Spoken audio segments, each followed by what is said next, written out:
दोपहर का सुनहरा समय था। बादशाह अकबर और उनके सबसे चतुर मंत्री बीरबल अपने घोड़े पर सवार होकर जंगल की सैर को निकले।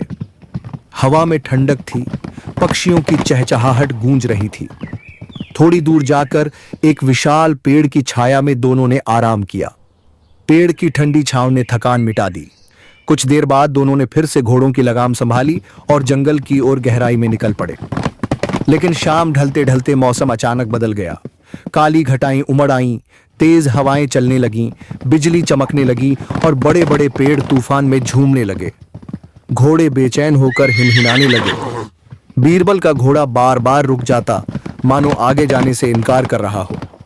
अकबर ने कहा, बीरबल, लगता है तुम्हारा घोड़ा कुछ अनहोनी भांप रहा है। मगर बीरबल हंसकर बोले, जहां पनाह, डरने की जरूरत नहीं, यह तो बस घोड़े का जिद्दीपन है।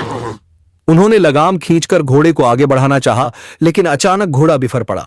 उसने जोरदार दुलत्ती चलाई और बीरबल धड़ाम से नीचे गिरे। वे लुढ़कते लुढ़कते खाई के किनारे पहुंचे और वहां से नीचे गिरते गिरते किसी तरह एक पेड़ की जड़ पकड़ ली। मगर वह जड़ भी धीरे धीरे खिसकने लगी। तभी धड़ाम की आवाज के साथ पूरा पेड़ उखड़ गया और नीचे गिर पड़ा। पेड़ के साथ ही जमीन का एक हिस्सा भी खिसका और उसके नीचे से एक गहरी अंधेरी सुरंग दिखाई।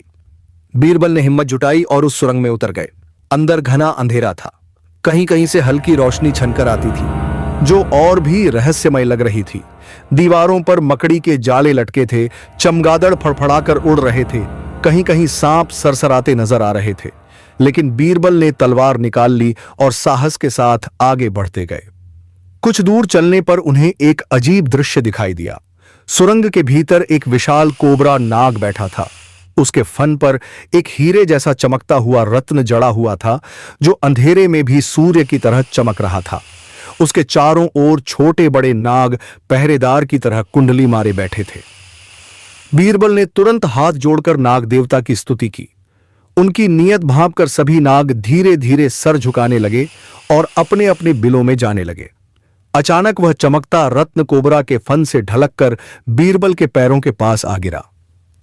बीरबल ने श्रद्धा से झुककर रत्न उठाया और मन ही मन धन्यवाद दिया।